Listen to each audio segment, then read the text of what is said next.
레위기 16장 30절, 31절. 이날에 너희를 위하여 속죄하여 너희를 정결하게 하리니 너희의 모든 죄에서 너희가 여호와 앞에 정결하리라.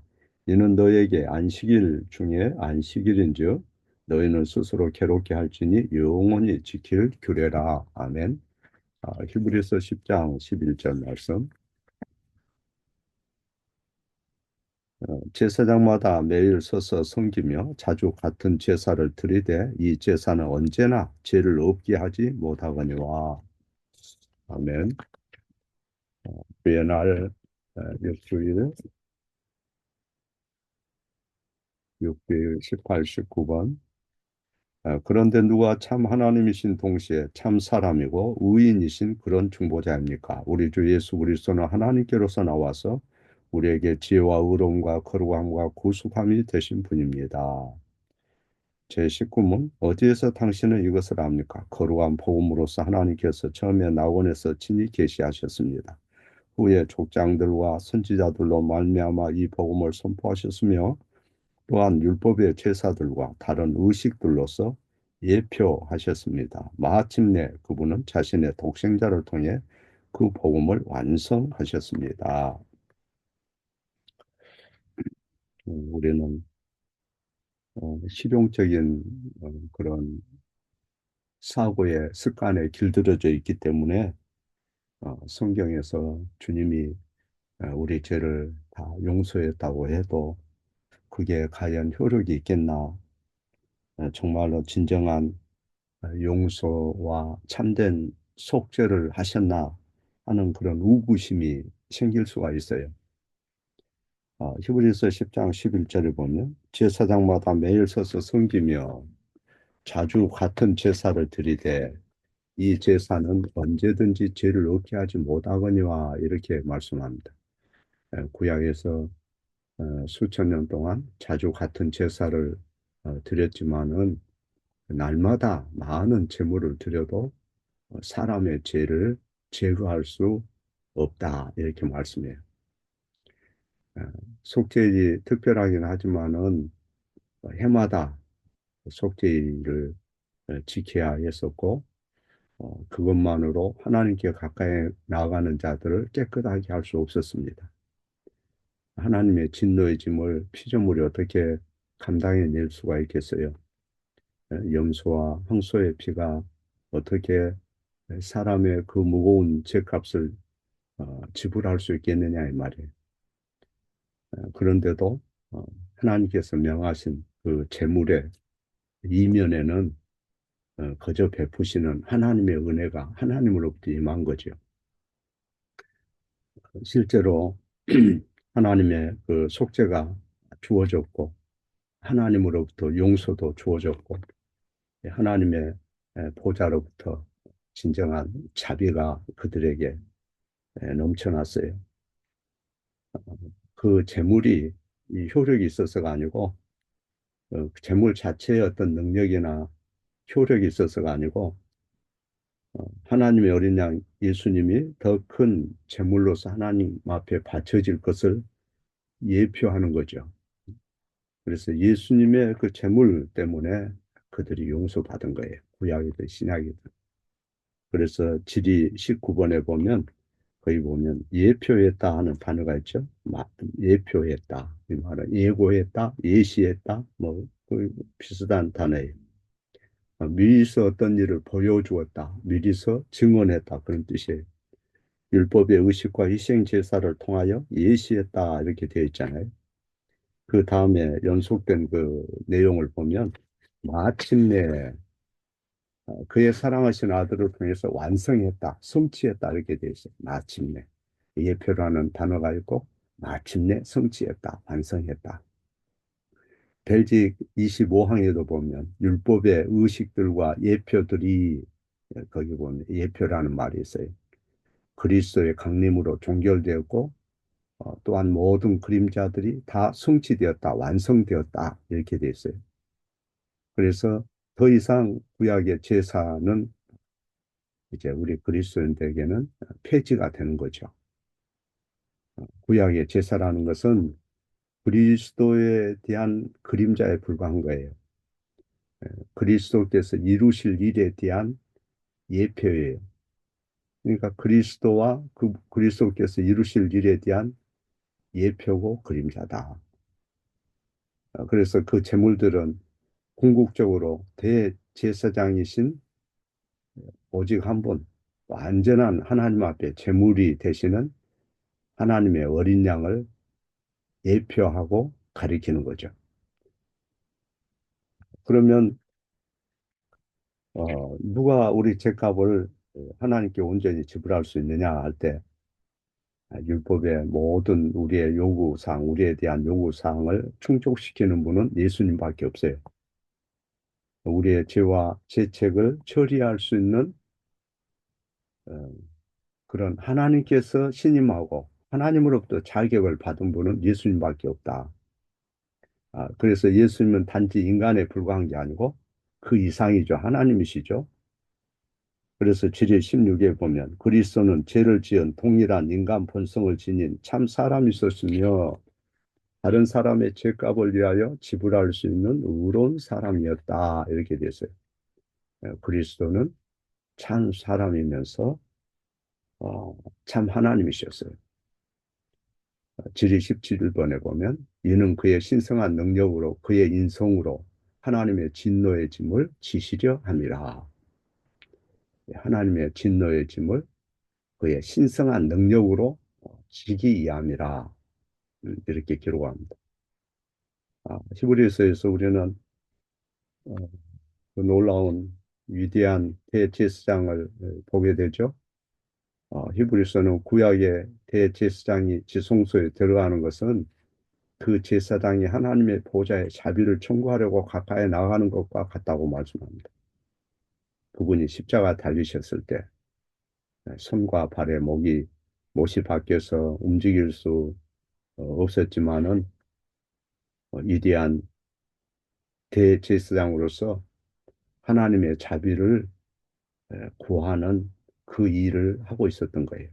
십자가를 못 박힌 주님은 하나님과 죄인 사이의 중보자로서 하나님 앞에 가까이 나가고 계신 것입니다.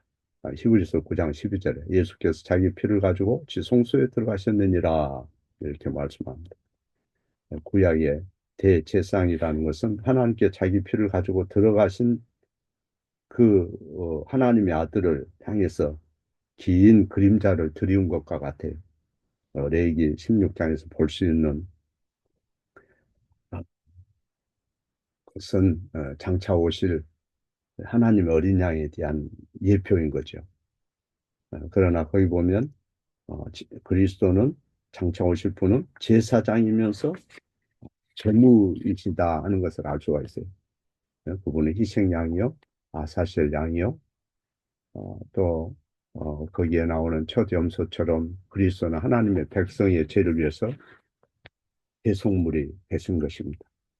그분은 하나님 앞에 의로운 분으로 하나님의 공의를 충족시킬 수 있는 그 모든 대가를 지불할 수 있는 보배로운 피를 흘리셨어요. 그래서 이사야 선지자는 내 백성의 죄악으로 인해 그가 고난을 당하셨도다 이렇게 말씀하지 않습니까? 그분의 피가 하나님께 바쳐지고 그분의 피는 우리의 죄악을 가리우게 된 거죠. 그리고 그 십자가에서 고통은 단 한 번으로 충분했습니다.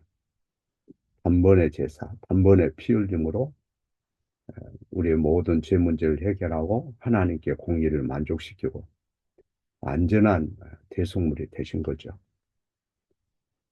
그리고 둘째 염소처럼 그리스도께서 우리의 무거운 죄짐을 짊어지셨고 우리의 모든 부도덕한 것들 그것을 여호와께서는 그분에게 담당시키셨고 그 죄악들을 우리에게서 멀리 옮기셨죠. 지옥의 고통을 그분이 당할 때 하나님 면전에서 주님이 추방당하고 하나님께서 얼굴을 예면하셨어요.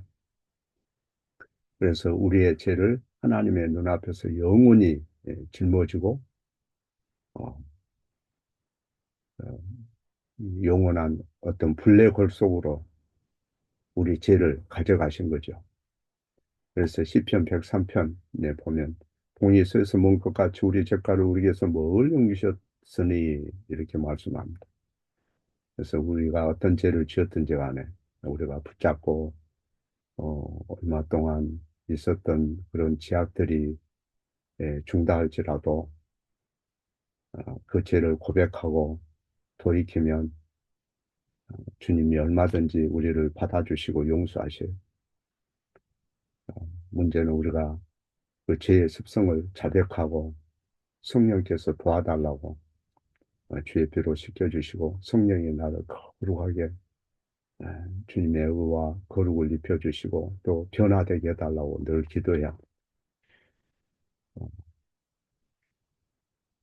그럴 때 하나님의 용서가 얼마나 안전한 것인지 또 그분이 어떻게 더 이상 우리 죄를 캐묻지 않는지 어떻게 그분이 더 이상 우리 죄들을 간직하지 않고 흔적도 없이 동이 서에서 먼 것 같이 멀리 옮기셨는지 우리가 이게 말씀을 통해서 확신하게 되고 견고히 설 수 있는 거죠. 그리고 그런 복음을 우리 마음속에 받아들일 때 신앙 인격이 변해서 가족 안에서 서로 사랑하게 되고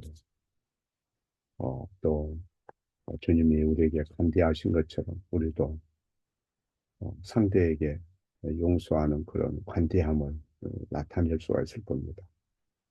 우리는 관대한 용서를 잘 하지 못하죠.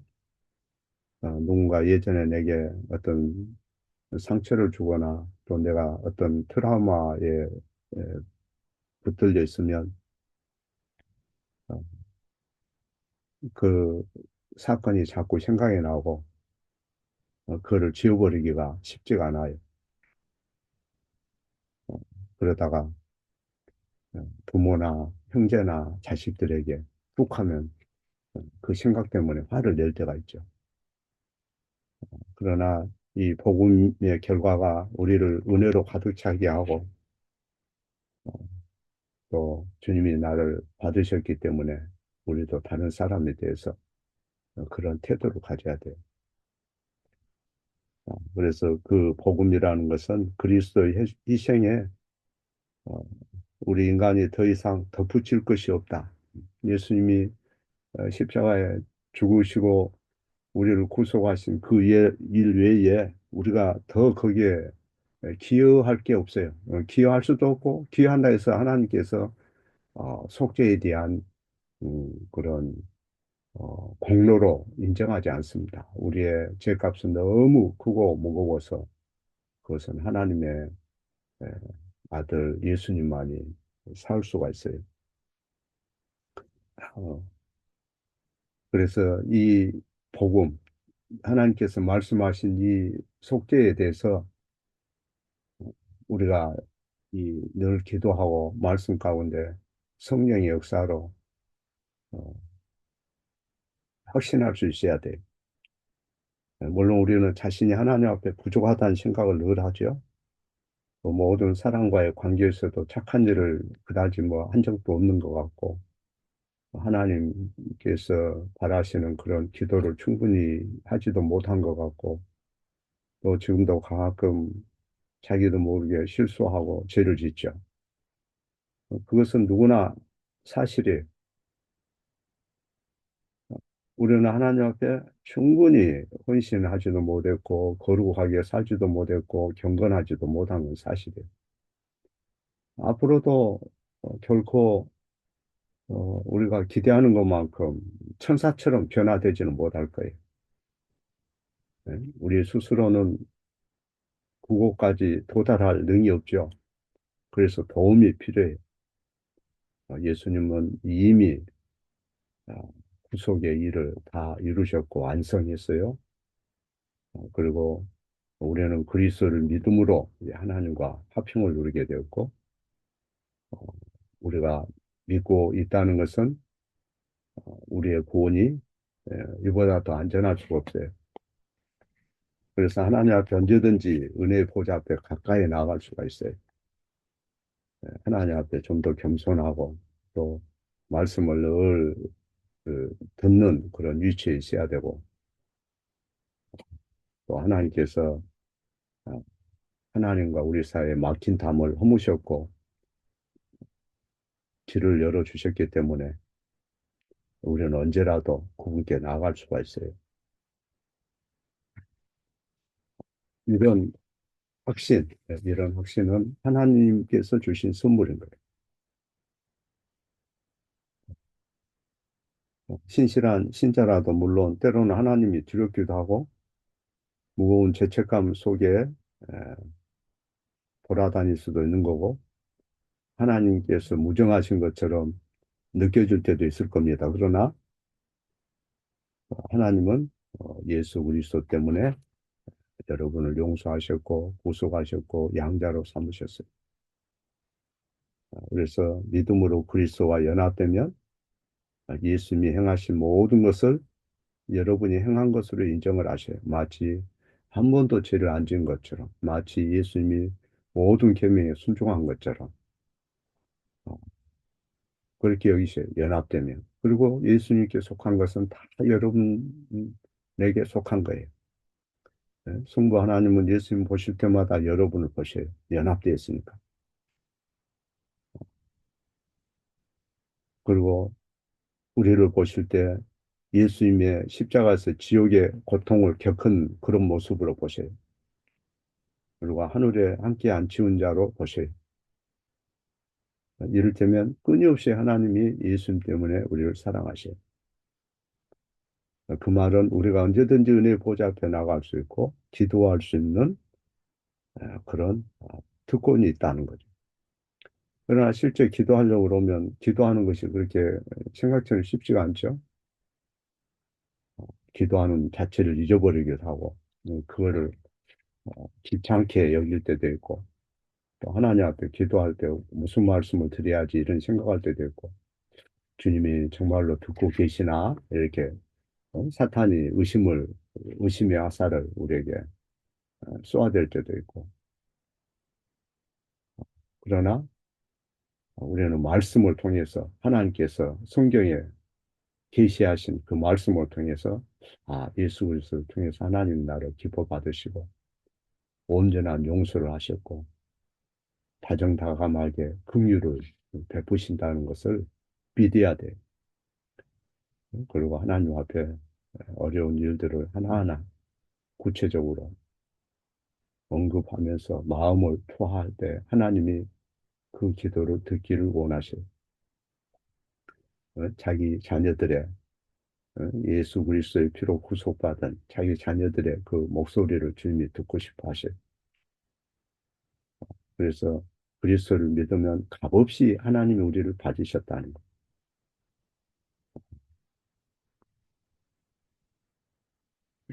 그래서 그분은 언제나 예수님 때문에 우리에게 은혜롭다는 거. 예수님이 행하신 일 때문에 하나님 우리를 사랑하신다는 거. 죄를 회개해야 되겠죠.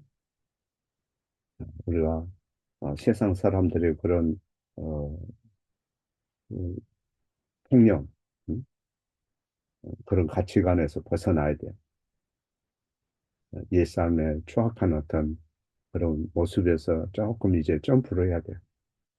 육신의 어떤 본능이라든가, 어, 또 가진 사람에 대한 시기, 오망, 불평, 그런 것을 버려야 돼. 그렇게 겸손하게 살아갈 때 주님이 기뻐하셔요. 그럼에도 불구하고 죄가 늘 우리를 위협하죠. 죄가 우리의 생각을 흐트러 놓고 산만하게 하고, 때로는 죄가 우리를 침몰시킬 것처럼, 죽일 것처럼 위협을 해요. 그러나 예수님이 우리의 지혜가 되고 의로움이 되고 거룩함이 되고 구속이 되셨다 하는 말씀 이거를 잘 기억하세요. 그리고 보좌 앞에 늘 기도하는 훈련을 하셔야 아침에도 말씀 듣고 나서 주님이 모든 결제를 다 완료하셨다. 주님이 대제사장으로서 또 자기 자신이 제물이 되셔서 하나님께서 받아주셨다. 내 죄는 사악하고 인간의 생각으로는 도무지 이게 납득이 안 되지만은 성경이 그렇게 기록하고 성령께서 그렇게 내가 논리를 갖고 생각하기를 바라신다. 죄에 대하여는 죽고 하나님께 대하여는 산자로 여기기를 바라신다. 내 몸을 이제는 하나님 앞에 산제사로 드려야 되겠구나. 좀 더 기도하고 좀 더 믿음으로 내가 늘 주님 모시고 살아야 되겠구나. 더 이상 내가 죄줄 끊어버리고 죄를 미워하고 세상 줄 끊고 믿음 줄 붙들고 주와 동행해야 되겠구나. 이런 생각을 하고 그것을 위해서 기도하세요.